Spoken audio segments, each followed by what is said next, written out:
in the house. Fabulous. Brian Leach, I wish you had got that in videotape. To see someone scream at a Pumpkinhead cardboard cutout at 3 o'clock in the morning would have been amazing, but still one of my favorite movies. I think it's vastly underrated. It's so cheesy, Pumpkinhead Demon of Revenge, but Lance Henriksen's in it, and it's fucking gold. I love it. It's 90s gold, ladies and gentlemen, or 80s gold, 80s gold. All right. 2 on Twitch. Geez, what is going on? Hello, everybody on Twitter. They're pouring in today. So here we go.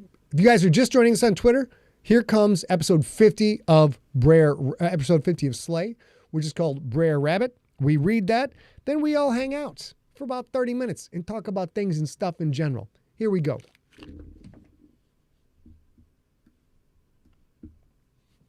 Get all straightened up. Oh, I got to drop this a smidgen. Okay, ladies and gentlemen, here we go. Let's get into it. Time to rock and roll. Oh, also, you new people on X, if you see me snap and then I redo the line, that's because we take this audio from the show, rip it down, edit it, and that is the same audio that will go into the podcast feed. I drop a podcast episode every Sunday. So if you see me doing this, it's not Tourette's, not crazy. We're just re-queuing the audio and we'll get right into it. Sean asked if the audio just changed. Before we get started, I'm looking at the chat room. Does anybody else have any problem with the audio? I just moved it a little bit away from my beautiful mouth. My pie taster, if you will. All right. We are going to have to go for it. I see you in the chat room. If there's anything wrong with the audio, please mention it in the text. Let's dive into it, ladies and gentlemen.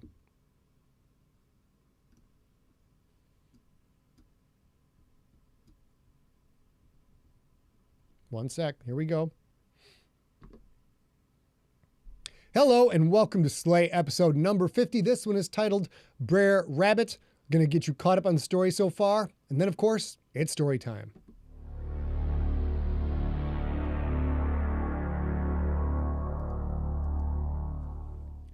Previously on Slay. Lincoln killed Lola in Louisiana, but had to face off against her familiar, a giant python, intent on dragging Lincoln to the bottom of the swamp. On that mission, Magda used the bauble recovered from the Lich in Lynchburg to mentally join Lincoln, seeing what he saw, hearing what he heard. It was the first time Magda had been involved in a hunt since her and Lincoln's disastrous encounter with Vestinian. And now, Slay episode 50.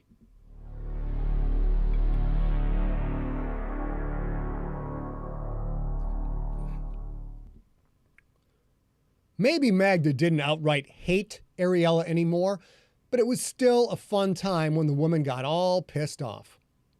Ariella had a scroll in front of her, open from her nose down to her waist. "Let me get this straight," she said. "I have not one, but 2 morons working for me who can't be bothered to let a lawyer review a contract." A shirtless Lincoln lay on the beer pong table, his battered armor and cloak piled haphazardly on the floor beneath. Link, armor, and cloak alike stank like the swamp he had just come from. 24 snake-tooth puncture wounds dotted his chest, his left arm, and his left shoulder. Magda slid a Carofactor worm into one of the puncture wounds. Link winced as it wiggled in deep. "Unbelievable," Ariella said. "Do you two just sign whatever anyone puts in front of you?" Lincoln propped himself up on one elbow. "Man, keep me out of this," he said. "My name's Bennett, and I ain't in it. Billy did this one on his own." Magda slid in another Carofactor. 2 more to go. She had watched the whole thing through Lincoln's eyes. The giant snake had bitten him, tried to coil around him and drag him into the water. An enraged Link had hacked away with Bastard Maker, managed to split the snake's spine on the 4th blow, just before being pulled overboard. "Man, I had to sign that contract," Billy said. "If I didn't, Drummond would have delayed training for like a month." He was still lying on the new couch, still exhausted from his first magic lesson. The back of his hand rested against his forehead as if it was an overly put-upon Southern belle. Dragon lay on his chest, her nose close to his face, her little tail twitching. A whole month.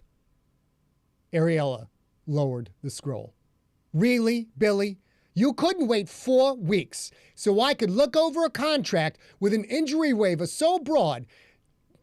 Gotta do that again. Really, Billy? You couldn't wait 4 weeks so I could look over a contract with an injury waiver so broad Droman could sacrifice your balls to Beelzebub and I couldn't even sue him for it? Billy rolled to his side. Dragon curled up in the crook of his legs.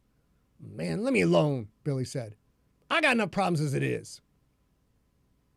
Lincoln laughed, the sound cut short by a hiss of pain as Magda slid another slimy worm into another tooth hole. Ariella turned to face him, anger simmering in her eyes like some invisible version of Link's haze of Cimmero. Oh, you think this is funny? She rolled up the scroll, shook it at Link, like it was a rolling pin and she was a 50s housewife yelling at her kids. How about you, Mr. I don't see... How about you, Mr. Why don't I see if I can kill a 50-foot magic python with my bare hands? You know I have a business to run here, right? And at the moment, you're the only factory that this business has? Lincoln laid flat on the table.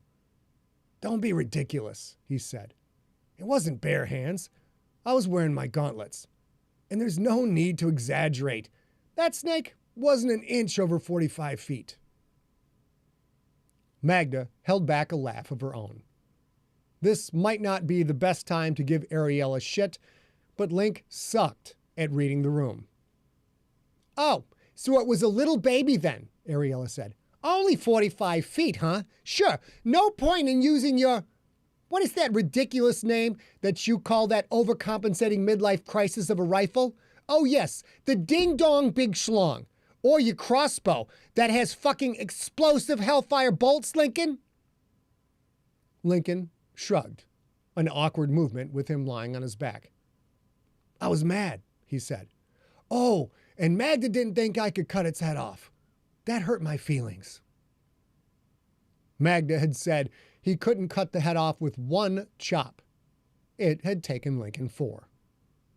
She slid a worm into the last puncture hole with a bit more force than was required. Ouch, Lincoln said, twitching away from her. Oh, golly, my bad, Magda said. All done. You'll be fine in an hour or so. Link sat up and swung his legs over the side of the table. Thanks, he said.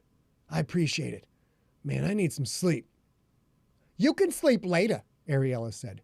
Droman called. He's got emergency business. You need to go guard Delilah at the man. You need to go guard Delilah at the mansion. Lincoln groaned. What? Now? What time is it? 5 a.m., Ariella said. He wants you there at 6. And don't even think about not going. This is the only guaranteed money we have. Lincoln glanced enviously at Billy, who was out like a light, as was Dragon. I'll be there, Lincoln said. Mags, can you patch up my armor before I go? Magda glanced under the beer pong table at the hole-ridden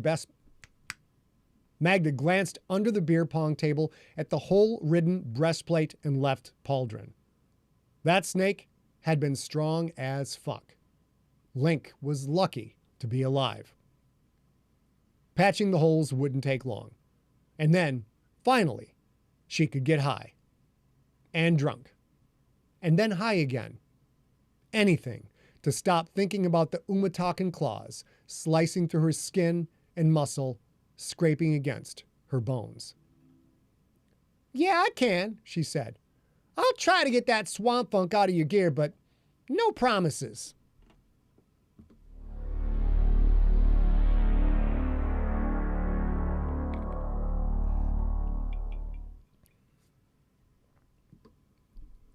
Link sat heavily on the couch in Delilah's computer room. It was too damn early for this. He needed a drink.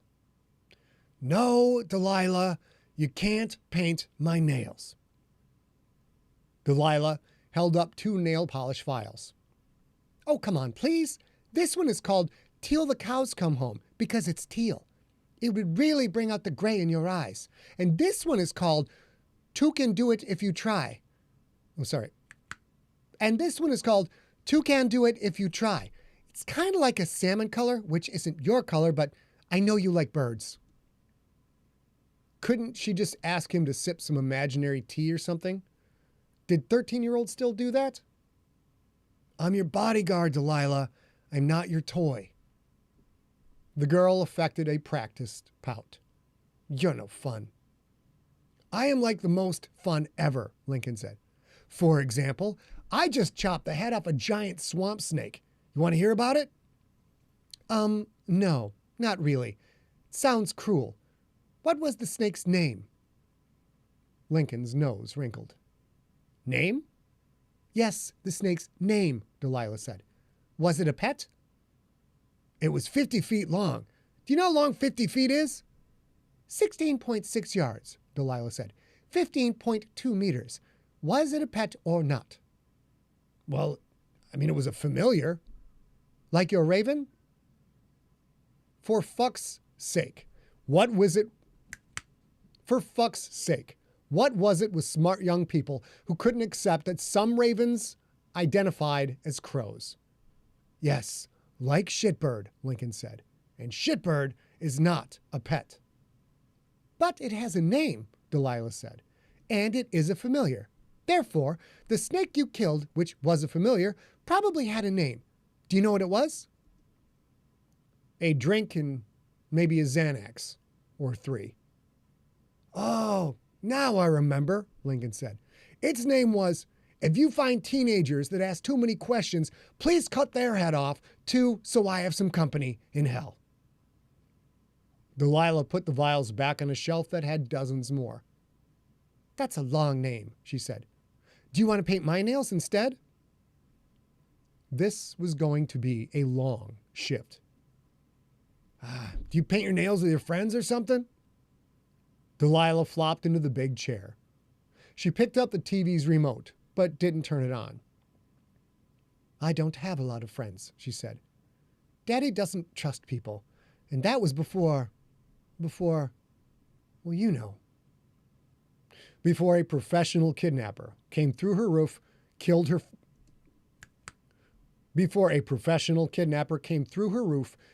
former bodyguard, and tried to spirit her away. Yeah, I know, Lincoln said. No friends from school, though? I'm homeschooled. Morgan teaches most of the lessons, which is annoying because I'm smarter than her and we both know it. I've asked Daddy for a tutor, but like I said, he doesn't trust people. He trusts you, though, which is weird. No offense. None taken, Lincoln said. I don't trust me. We're out. We're done. We gotta just talk through it. It's pissing rain. And it's now completely choppy. Oh, the whole thing's choppy? Everything. Is the rain connected to that? I don't know, but I have been asking people, and as the rain started to piss, you can hear it if you listen. Yeah, I can hear it, but that should have nothing to do with anything. I don't know, but what I'm telling you is I said, oh, rain is coming in. Let me know if it gets choppy. And everybody's like, it's fine, it's fine, it's fine, it's fine. And now all those same people are like, it's choppy, it's choppy, it's choppy, it's choppy. Well, we got a shit ton of people on, so We can just talk, or you can try. I'll try and finish it up. All right. Sorry, guys. This is how the hamburger gets made. Sausage. To the top of the paragraph, though, so it's easier for me. Yep. Thanks. This is how the sausage gets made. We tried to do this live, and it looks like you guys can't see. Oh my God, this is terrible. What a bummer. See if there's any way to fix this. I'm getting excellent here, so this is all a processor issue. One sec, guys. One moment.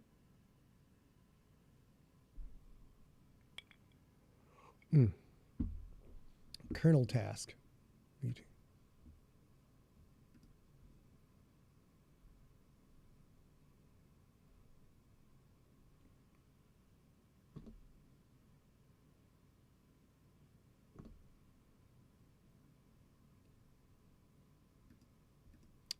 Looks like we have a problem with our VT encoder, everybody.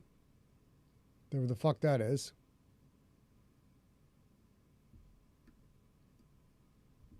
Nelzone says the audio seems okay, but the video is choppy. Great, then we're going to do the best we can. We're going to continue on. Get so many lovely people from Twitter. It must be Twitter bots. I don't know what's going on. We got a ton of people tuning in today. So we're going to jump right back into it. Here we go. And let me get the script up.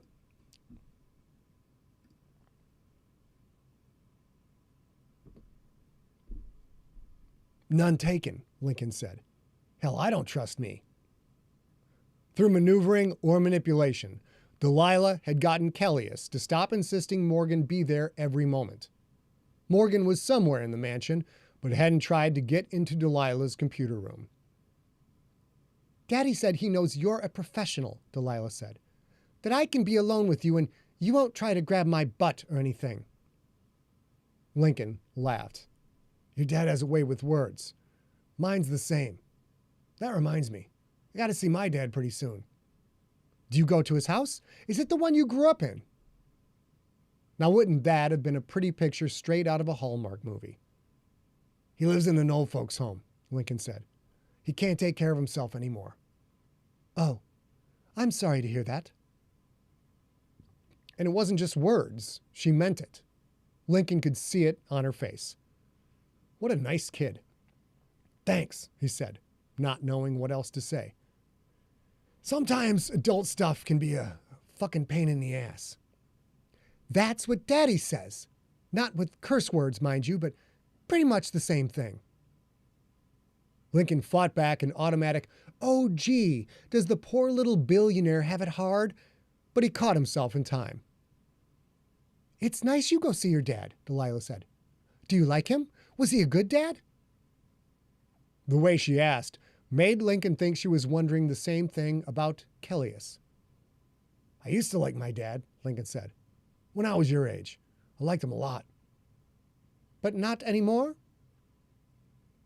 He could tell her a lie, but lying about Jacoby Franks wasn't going to bring Delilah and her father any closer.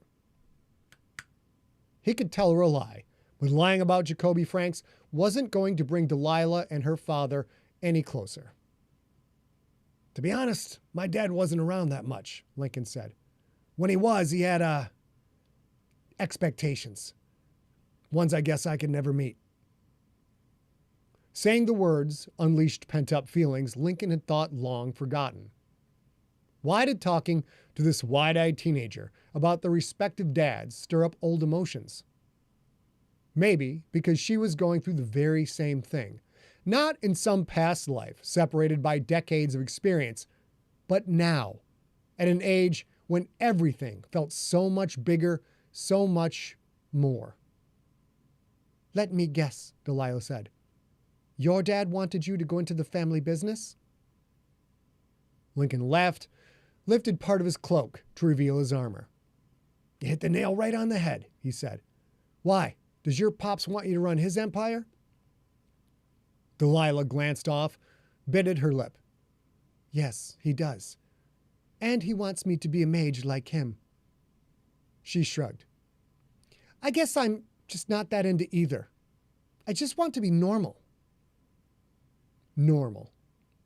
A wonderful dream for those who could attain it. Lincoln couldn't. And, sadly, he suspected that Delilah couldn't either. So where is your old man today anyway? Lincoln asked. Breaking a union? Making deals with the Russians? Maybe leveling an old-growth forest? Maybe leveling an old-growth rainforest? Delilah slumped back into her chair. He's not on business, she said.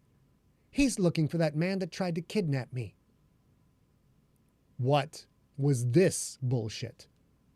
Lincoln had told Droman that he would get Teddy Two Fingers. That sneaky motherfucker, Lincoln said. He gets to hunt Teddy while I have to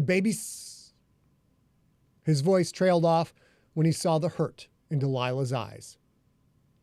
Babysit, she said. And, yeah, I guess my dad is a motherfucker or I wouldn't be here, right? Damn it. Sometimes Lincoln's mouth could get a head start on his mind. I didn't mean it like that, he said. Delilah was only a kid, but she was no dummy. Whatever, she said. Do you want to watch a movie? You can pick it out. But nothing with violence. I don't like that. And nothing with cursing. Daddy doesn't like that. Which meant no movie that Lincoln would like. Delilah sat up straight. Daddy's home. She shot out of the chair, moved around the room, eyes darting here and there. What are you doing? Lincoln asked. I'm looking for messes. Daddy doesn't like messes. Yeah, Kelly Stroman seemed like a real Father of the Year candidate. A knock at the door. Delilah, may I come in? The girl glanced around again, then ran her hands over her blonde hair to smooth it, but it was already neat as a pin and gleamed like polished gold. She hurried to the door and opened it. Hi, Daddy. She hugged him, hard. Maybe he was a stickler for bullshit rules, but the girl clearly loved him. Seeing that hug made Lincoln's heart sink. When would he ever see his own child again? Hello, sweetheart, Kelly said. Franks, I will pay you for your full shift. You can go home, but I'd like to show you the grounds first. And then there's something I know you will want to see.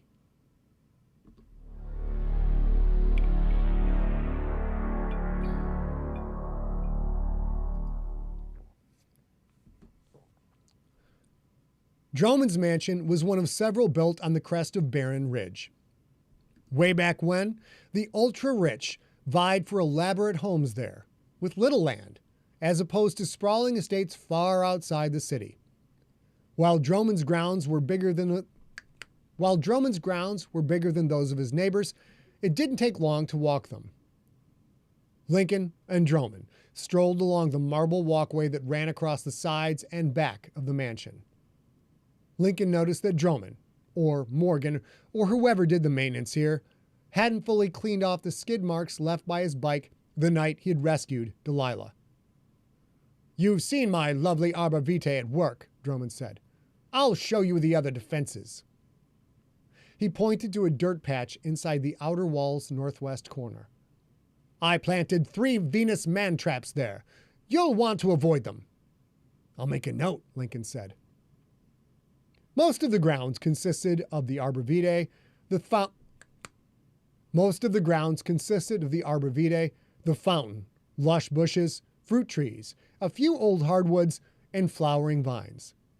A beautiful place to live, although Lincoln had a hunch that, as far as Delilah was concerned, it was probably more of a prison. The southwest corner has the strangle vines, Droman said. Avoid those as well. Poison pollen puffballs abound throughout. Delilah knows where they are. Lincoln planned on spending as little time outside the mansion as possible. So far, Delilah seemed to be a homebody, which suited Lincoln just fine. Hard to protect her out in the open, even with Droman's murderous plants present. Morgan tells me my daughter has taken a liking to you, Droman said. Not that I couldn't have guessed myself when I saw the bill for the motorcycle she ordered. With the options Lincoln had picked out, the Italian Volt Lacama Biposto was easily over $60,000. Plus, there was a hefty price in gold for the meshwork editions. Delilah has excellent taste, Lincoln said. She seems like a good kid. Droman stopped walking. He reached out toward an apple tree branch just starting to grow fruit. The branch reached out to him, met him halfway. She is a wonderful child, he said, although she's quite willful. Hopefully soon I can break her of that. I do not like it when she goes against my wishes.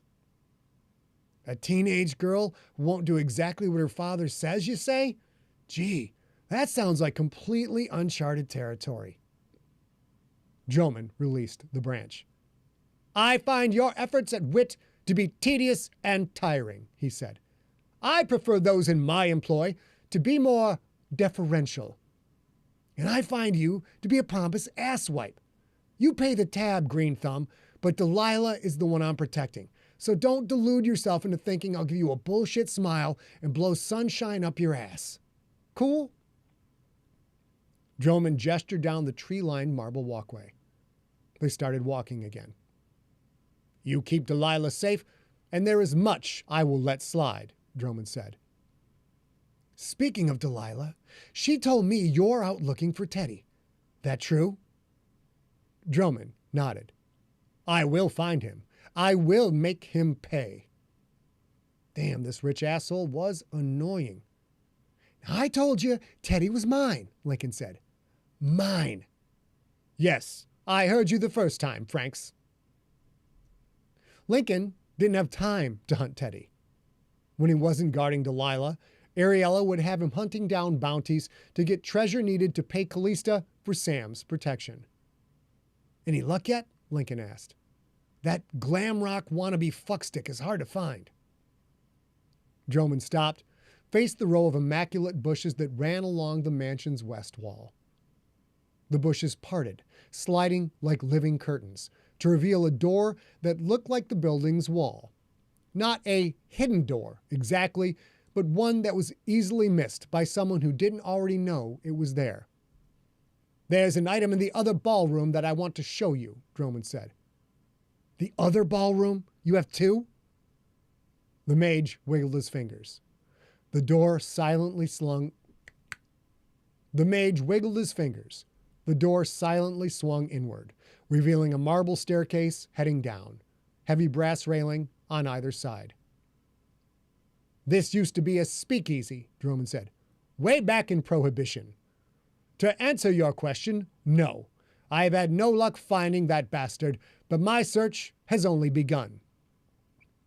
Lincoln feigned a shocked expression and put his hand to his armored chest. Bastard? Golly gee, Kellius, do you kiss your mother with that mouth? Droman stared daggers, then started down the steps. Lincoln followed. Antique brass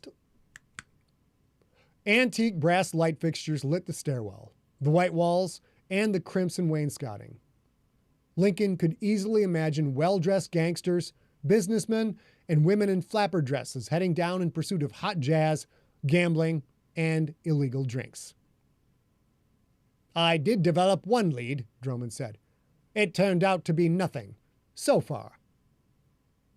An ornate hosting station stood near the bottom of the stairs. Mahogany, maybe. People didn't make stuff like that anymore. Past it, a coat room counter, and 10 feet further back, a very fancy door with a closed, hinged viewer. Hell of a place you got here, Lincoln said. Watch out for Delilah throwing a party down here while you're off on one of your countless business trips. My daughter may be willful, but she knows she's not allowed down here. This room is mine and mine alone. He opened the door. Lincoln followed him through. Maybe it had been a speakeasy a century ago, but now it was a wizard's sanctum, a crazy combination of antique architecture, meshwork lab, and greenhouse. Potted plants of all different shapes, sizes, and colors filled every nook and cranny. Tables with piles of scrolls. A vine-strewn bookshelf filled with old tomes and dozens of meshwork talismans. This way, Droman said. He walked along a narrow path that wound through the endless botanical clutter. The path led to an old bar top covered with potted plants and overgrown with flowering creepers. Lincoln stopped cold. Behind and above the bar, where rows of illuminated bottles might have once rested, was a dense tangle of thick, thorny vines. And in that tangle, wrapped up by it, a naked, bleeding man, his arms spread wide in an evil mockery of a welcome gesture, his eyes darting and blinking madly with insanity brought on by intense, enduring pain. Thoko Chikandi, the man who had sold Teddy Two Fingers the carpet he had used to slip past Droman's defenses. Curls of fibrous stems held his arms and legs apart. Thorny vines grew into his thighs, his calves, his forearms, his biceps. A vine had curled into his open mouth and punched out the bottom of his jaw like a heavy, bark-covered fishhook, effectively gagging him. A creeper bristling with barbs ran into a bloody, bruised hole in his belly near his right hip, came out under his sternum, then into him again at his left pec. Wicked green spikes grew from a root to pierce his cock and balls. Blood trickled slowly from his wounds, soaking into stems and leaves. Lincoln thought of the skinned family hanging from the rafters of the Loa's cabin. Was this any less barbaric? "This guy's just a thief," Lincoln said. "He didn't know Teddy was coming after Delilah, and he doesn't know where Teddy is now." "I agree on both points," Drummond said, "although it did take me a few hours to reach that conclusion. Sadly for this man, whether he knew it or not, he was involved. Don't insinuate this is some innocent soul, Franks." Lincoln's thoughts flashed back to the hidden room beneath Callista's club, to the emaciated corpses engulfed by desiccated, long-dead Jurogumo amoebas. This wasn't that dark magic, not by any stretch, but it was just as wicked, just as cruel. "Droman, this is sick." The mage's mouth curled into a smirk. "That's rich coming from you," he said. "As if you'd do any less if you got Teddy Two Fingers alone." "I'd kill Teddy, not torture him." Drummond gestured to Thoko, crucified and dying on a hellish briar patch. "Then you and I are like-minded," the mage said. "I am killing Thoko. As for the torture, it's a message I will send through Cordis to demonstrate what happens when one goes after my family." Drummond didn't know this enemy as well as Lincoln did. "You think Teddy's going to see this and back off," Lincoln said. "It's not going to happen. Teddy won't stop. If you really want to keep Delilah safe, you stay here 24/7 and let me go out and hunt." Drummond raised a finger, made a gesture with it. All the vines moved, like a tangle of thorn-covered snakes, tightening their various holds on Thoko, squeezing him until a choked, muffled gurgle of a scream came out. Lincoln heard bones snap. Thoko choked. He twitched, what little he could twitch. A shudder ripped through his body once, twice. Then he fell limp and gurgled no more. He was dead.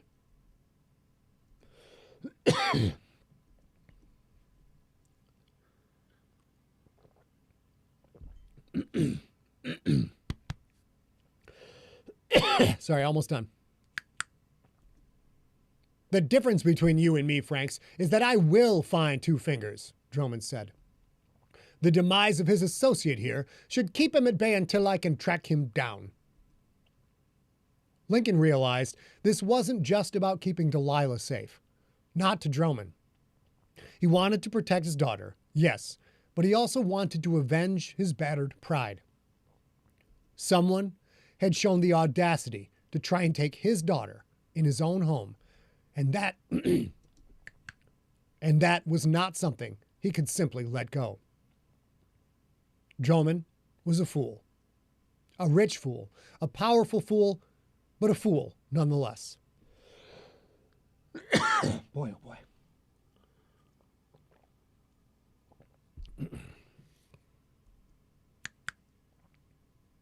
"My shift is over," Lincoln said, suddenly feeling very tired. "I'm out of here." He headed back up the marble stairs. He really needed that drink. Not at the old stone church, at least not yet. He needed time to himself. A friendly face. That's what he needed. One without the attached guilt of Magda, the attached responsibility of Billy, the attached demands of Ariella. Maybe Stooley's bar was open. And maybe Maylene was the one pouring drinks.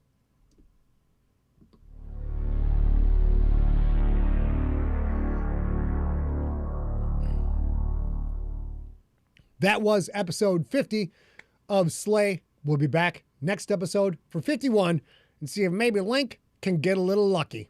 Have a good one, and I hope you get lucky too.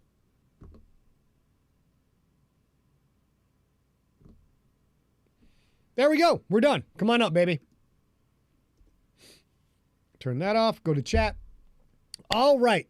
For some reason, we have 51 people from Twitter on. I got to think this is some kind of a bot thing. I don't know what the hell's going on. I don't have that kind of reach. Sorry about the throat tickle. Sometimes that happens. Timothy Clark says that plant torture murder scene was some pretty hardcore writing. Sigler's still the master. Thank you. Yep, I do my best. I enjoyed that scene, writing that scene a lot, because it's what I call a character brushstroke. Like at this point in the story, you have been told that Kelly Stroman is a bad motherfucker, but you really haven't seen it yet. So that scene is a way to build on the foreshadowing and show you some of his actual power and show you that he's a mean dude. That is not a friendly neighborhood wizard kicking around. And that situation is going to progressively get worse. All you motherfuckers on Twitter, by all means, reply to what you are watching right now. I will see it in the threads. If you're real people, we'd love to have you be great. Hello, baby. Hi, Dolly. Ladies and gentlemen, especially all of you on Twitter, this is my business partner and my whiff, Ariel Girl herself. Hello, pals.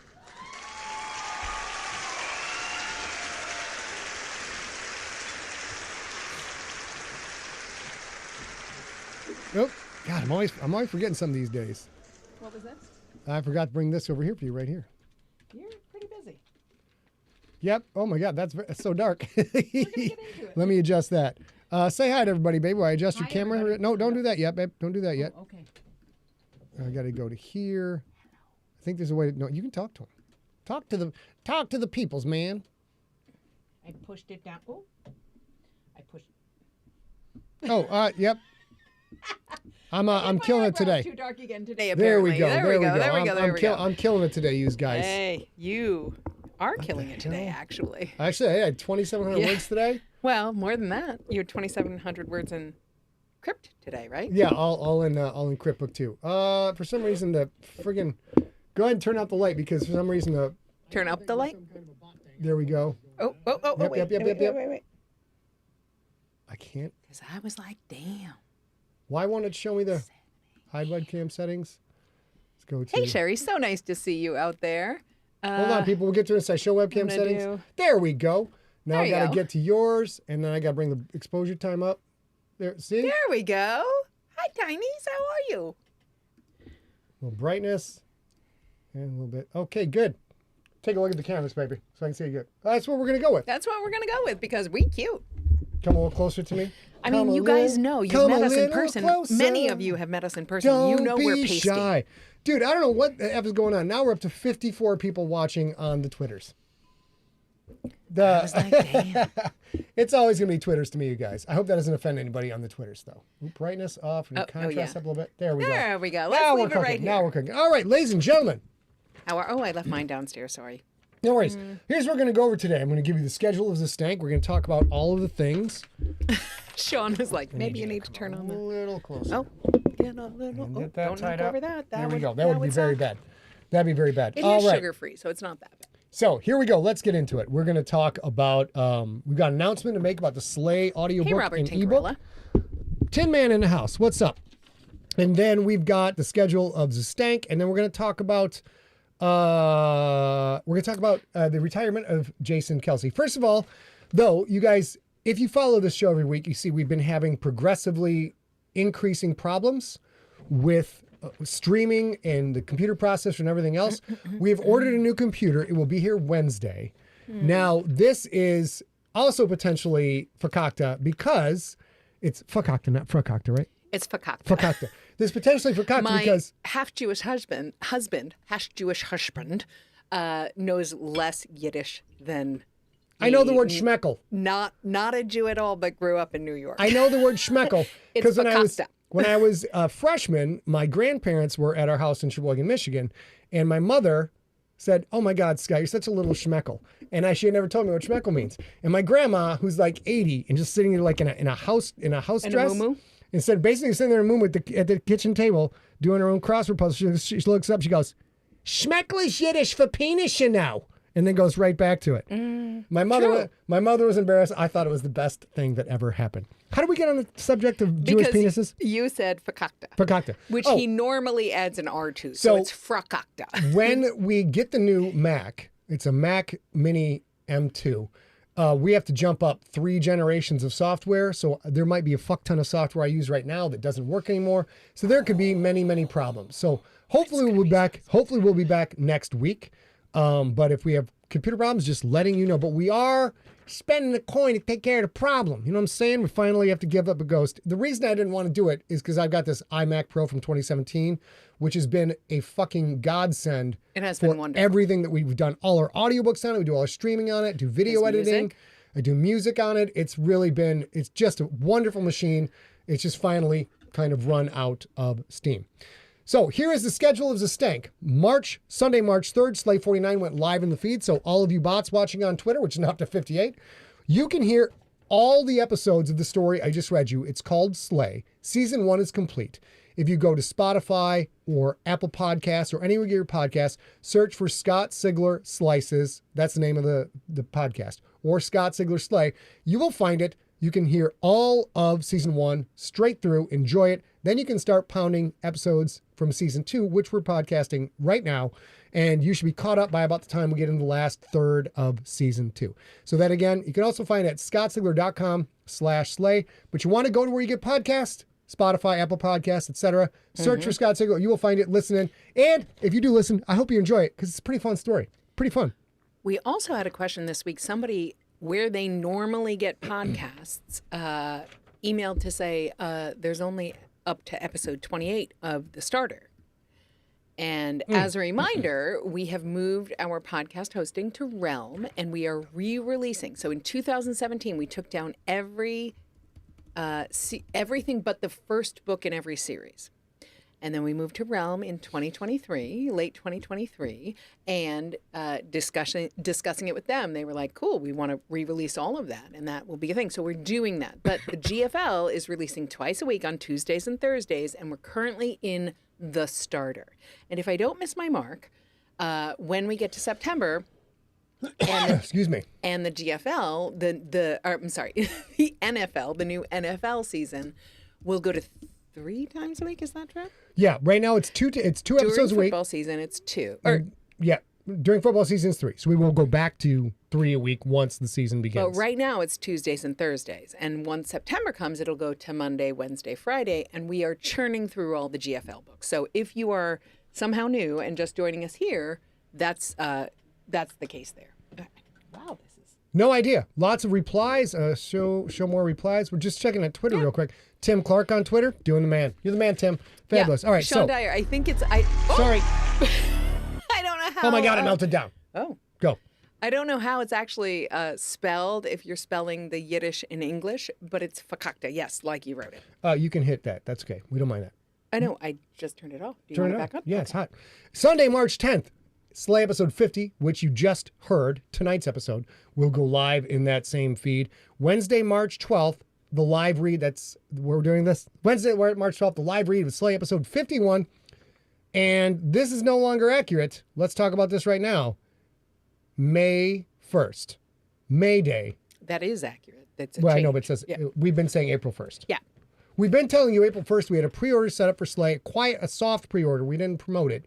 For April 1st for the full-length edited version of Slay Season 1.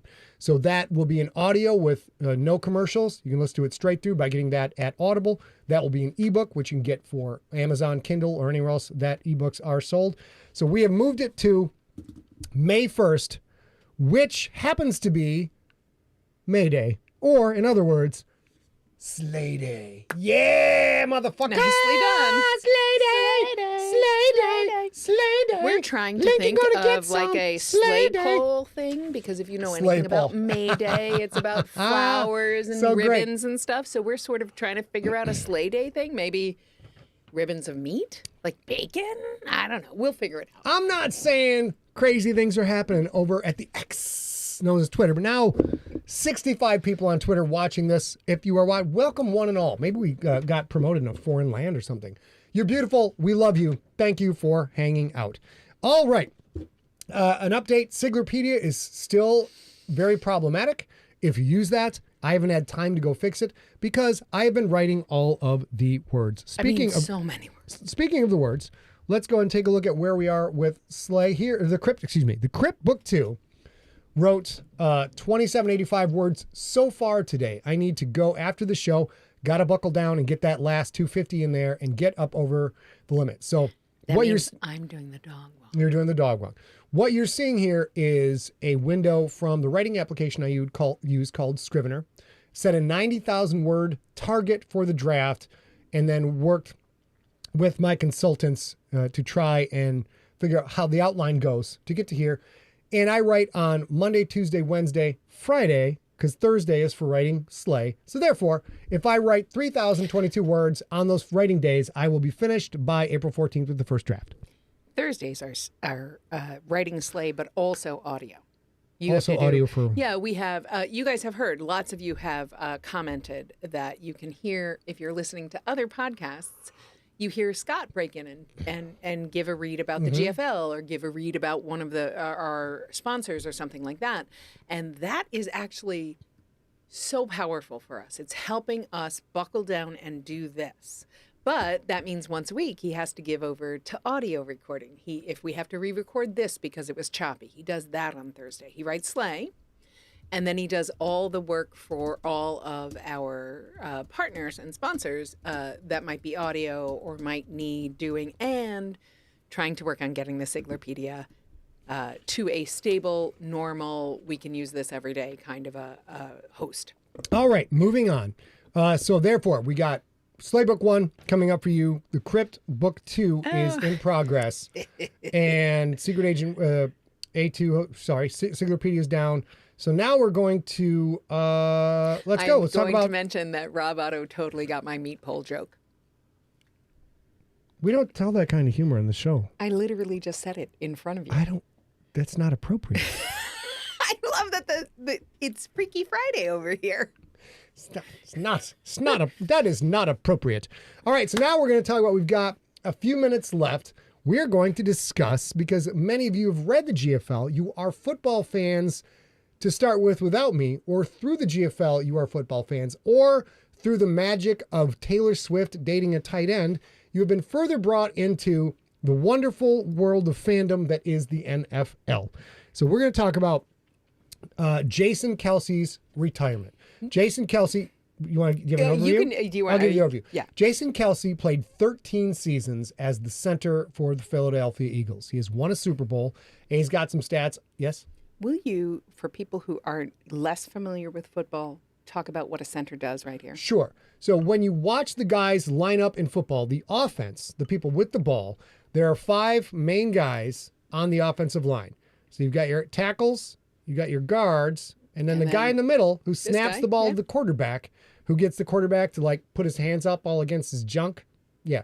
That guy is called the center. He's the center of the line. The position is called the center. His job is to snap the ball to the quarterback. The center is also kind of a secondary quarterback.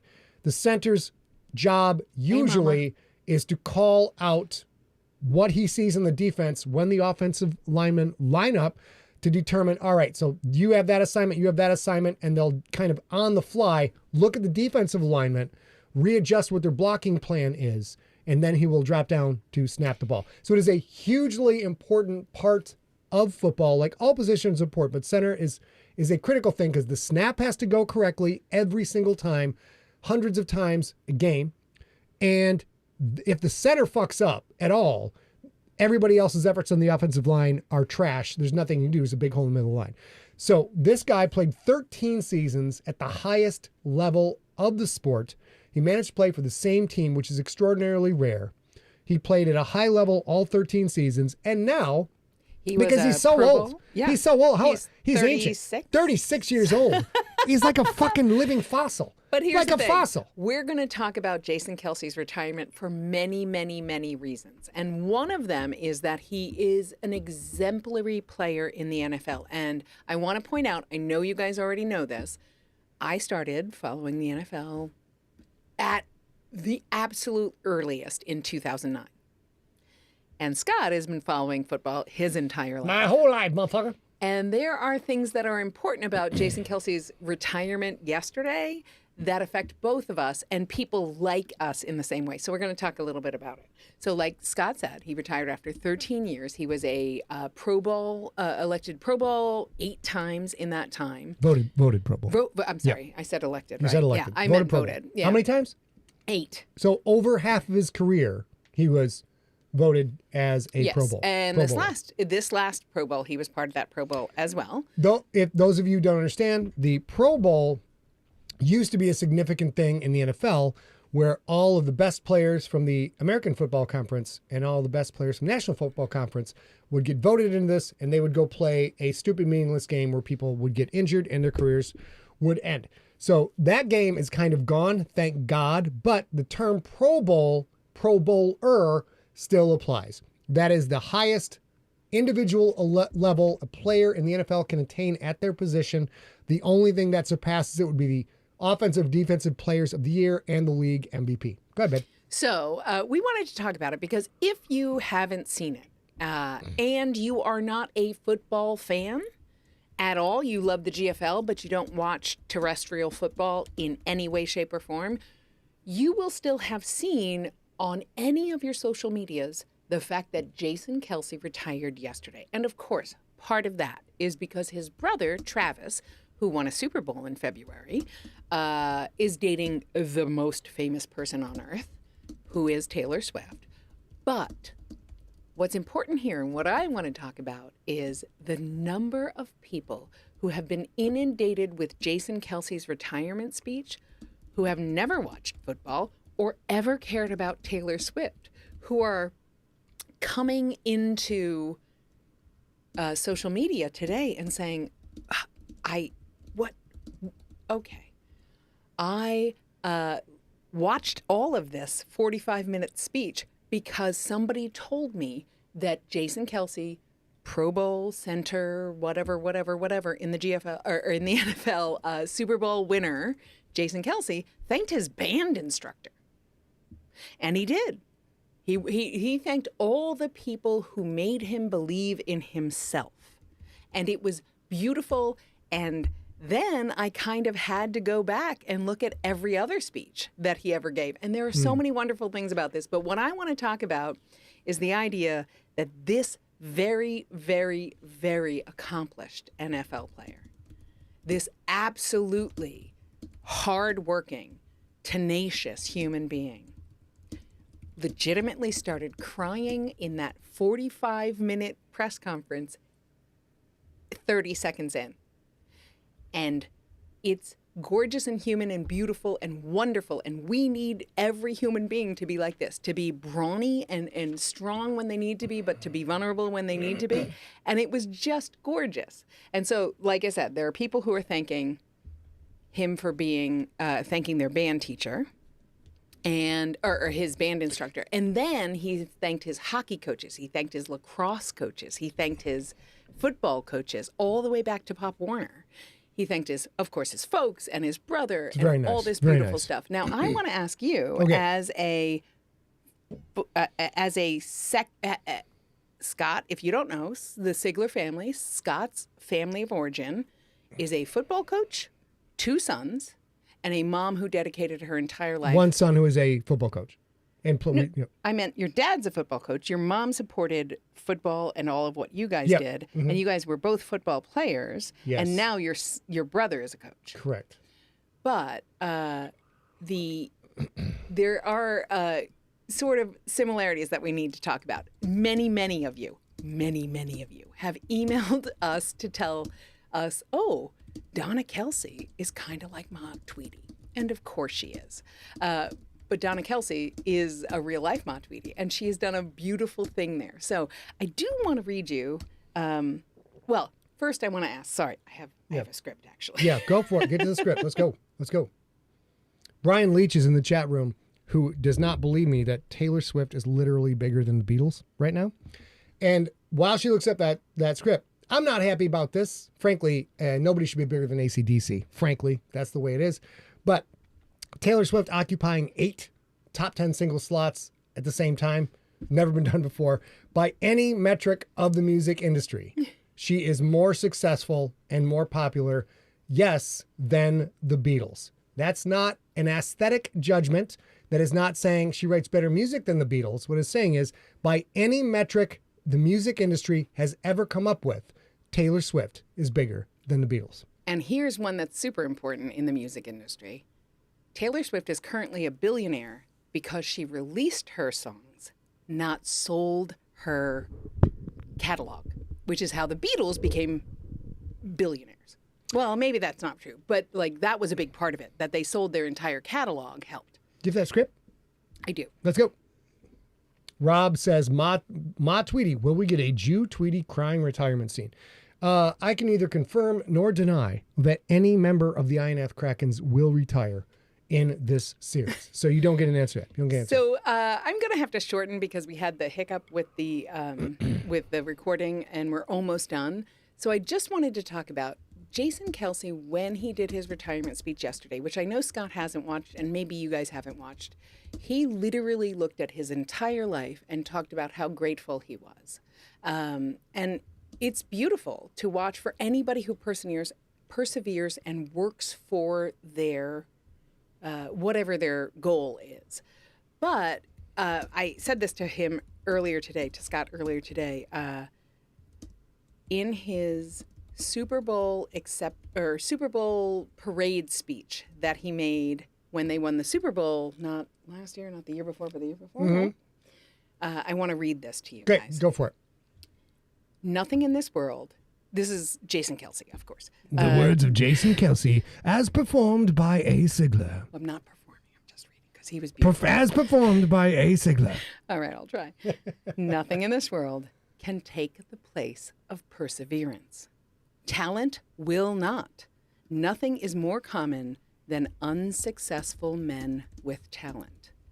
Genius will not. Unrewarded genius is almost a proverb. Education will not. The world is full of educated derelicts. Persistence and determination alone are omnipotent.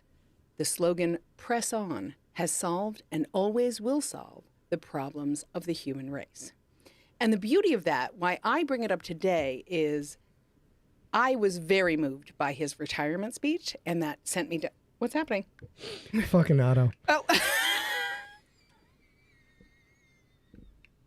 I just saw it too. So, Okay. To side note, for those of you who are listening, not paying attention, there are some people in the chat room who are outraged that we would claim that Taylor Swift is bigger than the Beatles. We've explained by any metric of the music industry, she absolutely is. Rob Otto said, yes, but their penises are bigger. And I said, that is true, except for Ringo, making a joke. And Rob came back with, well, Ringo gets by with a little help from his friends. So there we go. Of course, this show, for those of you, 90 people now watching on Twitter, this show is frankly nothing but penis and fart jokes with some literature thrown in the middle of it. So, backing up again, I was very moved by Jason's speech yesterday. I was very moved because I'm a junkie and because I'm a Sigler and because I know and love Scott and Irv, who is his brother, and his folks. It was very moving because he literally said, I wouldn't be who I am. I wouldn't have had this life without my family and my brother and everything else. And I think there are so many people on Earth now, for whatever reason, that care about, and I said this also to Scott earlier today, the number of people that I've seen on social media today saying, My daughter is a Swiftie, and now I'm crying about a guy I don't know in a sport I don't follow retiring. This is insane and beautiful at once. This is exactly the what gentleman we're talking about. Continue, babe. Is exactly what happened to me in 2009 when Scott was like, "You need to pick an NFL team," and I was like, "Cool." I picked the Kraken. So he was like, "No," I said NFL. And oh, look at that, annotated. Jesus and Christ. Explained. Yeah. Talking about someone who's jumped up a notch in current events. This is a football player, and while the NFL is extraordinarily popular, there are billions of people who who don't give a shit what's going on. But here we are with the Philadelphia Inquirer, of course, the hometown newspaper, Jason Kelsey's retirement speech, annotated and explained. Because it was very long, right? She says very It was long. 45 minutes, and apparently, genuinely, they're normally very brief. They're normally not Yes. a media moment. Yes. It depends on the player. So when Deion Sanders retired, huge. Tom Brady retired. All of the pinnacles of the NFL, players who have literally changed the game and been standout ambassadors that have brought more people in the league. When those guys retire, they're given an enormous, do whatever the fuck you want. You played 13 years, 14 years, 15 years. Except I don't do your even- press conference. Do you remember anything about Brady's retirement presser? Yeah. I don't remember a single thing. And I will admit very freely, I respect his talent, and I'm not a big fan of the human that is Tom Brady. So that could be personal to me. But I don't remember anything this sort of whole cloth is what I'll call it. Jason thanked the city of Philadelphia for embracing him. He thanked, like I said, his band instructor and every single coach he ever had. Mm-hmm. And here's my favorite thing. And I know we're over now because things got a little weird. But what I wanted to end with was to say one of his trainers, one of the people who helped prep him for games, who wrapped his ankles every time before he put on his cleats, that he was an Eagle, except for the very last time he played, which was in the Super Bowl where he lost to the Kansas City Chiefs and his brother. He couldn't do that one single wrap of his ankles for prep because he was going through chemotherapy. He's still going through chemotherapy. The trainer's going through chemotherapy. The chemotherapy, yeah, the trainer is going through chemotherapy. Mm-hmm. And when Jason told him privately, when Jason Kelsey told him privately, like, "Hey, bro, I'm retiring," he said, "Gosh, I'm so sorry that I missed one."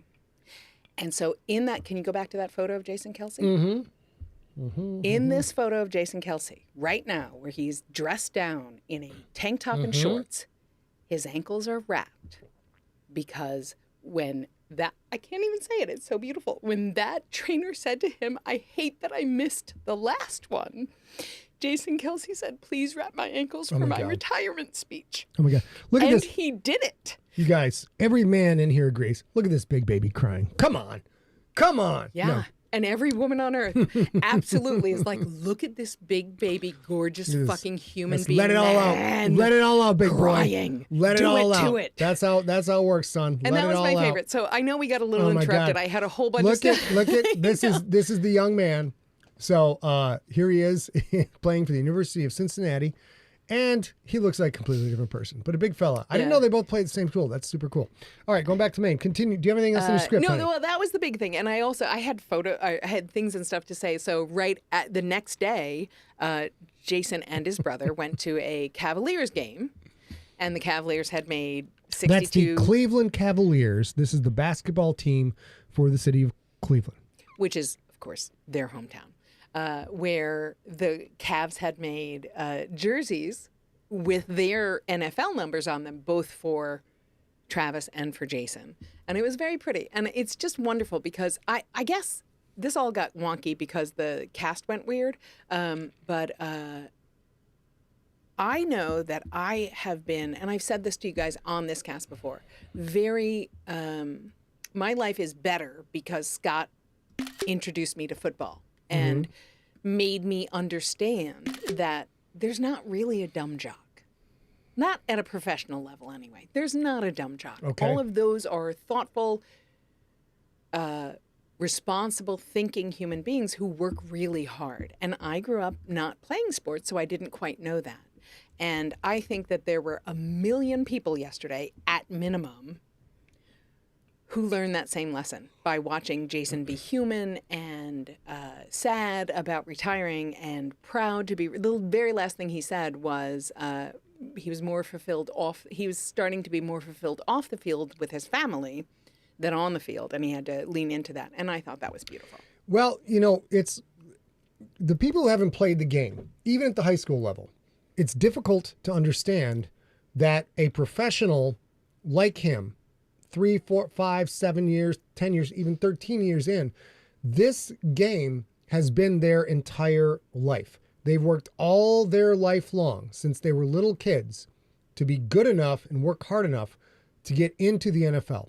Then they must work even harder to succeed, to become a starter in the NFL. And you're talking about young men whose entire life has been dedicated to this one objective. They focused on their craft. They focused on their skill. They have sacrificed enormously. Not one guy in the NFL isn't carrying some level of permanent injury. Not one of them isn't questioning whether they've got all their wits about them because of the constant concussions. People sacrifice 5 to 10 years of their life. If you look at the average age of an NFL player at death compared to the average age of a typical American male at their death, people give up 5 to 10 years of life to be able to play this game. And when they have achieved at this ridiculously high level, and then they have to hang up the cleats simply because their bodies will not tolerate it anymore because they are getting older and they've lost a step, it is, you are hanging up the cleats and giving up the thing that made you who you really are, the thing that formed you into the human being that you are and that you present to the universe. You are literally giving up most of your identity as an adult. Yes, of course, they have families. Of course, they have spouses. Of course, they're involved in their community. They want to do all those things, but most of those things come because of their dedication to the craft. So when you watch these guys cry for giving it up, it's not just the sport. Their entire social circle is based on this team. The closest people they have are people who are on that team or people who used to play on that team, and it's all going away, and you are retiring at the ripe old age of 36. And I will say, even at 36, your larval brain is not ready to process all of this information. If I ever retire from writing books, I'm probably gonna be like fucking 72. I won't give a shit. You can all kiss my fat ass. I won't care. I won't care. I do not know how old you're going to be because I don't know how old you're going to be when you die. I don't think you'll ever be able to retire. And the reality is you have a job that will allow you to adjust for physical limitations and stuff like that. But NFL players, they don't. You know, Brady, GOAT that he is, absolutely had to retire because he can't hear as well as a 20-year-old. That's a fact. He can't run as fast as he was at 20. That's a fact. These things are facts. And to know you have to give that up, but not want to give it up because it's quite literally what you have done. Steve Rickyberg in the chat room on Facebook says they're giving up a central part of their identity by retiring. And he's totally right. Their identity from Pop Warner days, right? Mm-hmm. Like ages ago. And to do that with grace and to do that with acumen to celebrate the entire wildly huge team that got you there. Yep. Gave me a minute to pause and think what everybody has a team. Everybody who does good at their job has a team. Yep. And I love that. Well, like to your point, Chris Grell points out in the chat room, the best and worst day of your life is the day you retire from your calling. And Chris, as a soldier who served for the United States, like Jason Kelsey, achieved a level of accomplishment and professionalmente that is very uncommon in his craft. Only a few select people get to do what Chris or Jason has done. But at some point, the body cannot keep up with the demands, and that's built into military retirement. You got to retire at a certain age. Yeah. And this is the thing, like Chris and Jason have that in common. They worked for this all of their adult life and most of their teenage years too. And now it's done. There you go. Bye-bye. Here you go. Have a good time. Except, like, here's a crazy Later, thing. Daniel Baker. Speaking of our dear friend Chris, we met him after the thing that he retired from that was his calling. and it has changed our lives for the better 1,000 times. And so, of course that's going to be true for anybody who retires after their great big calling. And also are people who want to contribute and be contributing members to their family and their community and the world at large and all of that stuff. And I think that those things will continue to be true. Hey, Scott Pond, nice to see you. Scott Pond is in the chat room. I mentioned that Scott Sigler is wearing this gorgeous trench warfare shirt that this Somalia Midori iconography is Scott Pond's design, it's gorgeous. It's a Scott Pond original that we have replicated. And it's the only time we ever have seen Somalia Midori. The only time. All right. I think we've covered everything today. Did you get through everything on your script, Peanut? Yes. Okay. Got through everything on the script. This has been super fun to discuss. We are now up to 119 bots watching on Twitter. I have no idea what's going on. It's crazy. This is going to skew our numbers. We're going to have great numbers for this performance. But once again, any of you who are on Twitter who are actually watching this and are not from Russia, by the way, hello, Russia, you are going to want to check out scottsigler.com, scottsigler.com/books. Find any of my books. They're available on Audible. They're available at Amazon. They're all fucking incredible. I'm not going to lie to you. They will make your nips hard as little rocks. It's a fact. And that is it. But thank you guys all for joining us. And one more comment from Tin Man. Say you start at the age of 10, football. That's grammar school. That's what 4 years plus high school, another 4 years of college, plus another 4 years, plus 13 years in the NFL. That's an entire life. That is an entire lifetime. And the last thing I'll say is there's not one person in the NFL playing. Okay, there's a couple who didn't play football. There is the vast majority of people playing in the NFL were standout athletes as kids. They were guided into this career path because they were already extraordinarily special, biologically, mentally, and then they had to apply the level of hard work that is required to elevate above all the other people who are just biologically and mentally gifted to play this game and build up your skill set to perform. So these guys have always been extraordinarily successful at their craft. Jason Kelsey has never had a day in his athletic life where he probably wasn't the best guy on the field at his position or the best guy on the field on the offensive line. And now the whole thing that made him a special guy, a rarefied guy, now he has to hang that up. It's got to be brutal. It's got to be really tough. It has to be. And I think if you guys do go and watch that press conference, you'll see literally like the reporters who have been following the Eagles for years, they're crying. His entire family is crying. He's crying. His other players are crying. Everybody's crying because Jason is so. I don't disagree with anything he just said. He has spent his entire life, just like Robert Tinarella said, you say you start at age 10. He's been doing this his entire life. It is the most work he's ever given to a thing. And then everyone in his life felt completely supported and proud to be shoring him up that day because he also recognized how important they were in his life and how important they were to him and how important he was to them. And I don't think I have that capacity in the whole way. Like, I'm not sure I would recognize my band instructor. I remember I went to Black River Elementary. I don't remember Black River Elementary. That's my point. I'm pretty sure I was in college level courses at the age of 6. That's how I remember it, everybody. That's exactly how I remember. I've always been a rarefied creator from the time I was very small. All right, let's get the fuck out of Dodge. This might not be my point, but you feel me. All right, so. All right, so that's you? Yep, we are. I left my script downstairs, so we are back on Wednesday, March 12th with Slay, episode 51. Until then, we want you to stay smart. As ever, stay science. And for the love of science, stay informed. And for the love of sport, stay informed about football. The draft is coming up very soon. If you are a crazy NFL crack junkie like me, you're going to sit and watch all of the draft with a giant bowl of goldfish crackers. Probably a fifth of scotch. It's going to be a good time. I can't wait. Also, sorry, Broncos. The Broncos are going to have a rough draft. Rough draft? Yeah, because they're retiring Yeah. Russell Wilson. No, they just cut Russell Wilson. He'll play somewhere else. But the Broncos are going to have to burn their first round draft pick on a quarterback, and that's late in the first round. Not a good position to be if you are the Broncos. But you know what? Maybe we'll talk more about that when that comes up on Sigler in Place. So if you guys are football junkies, future Sigler in Places will be the detailed draft analysis of the Sigler family. Let's get the flock out of Dodge. By the way, we are now up to 124 people watching on Twitter. Twitter's so broken.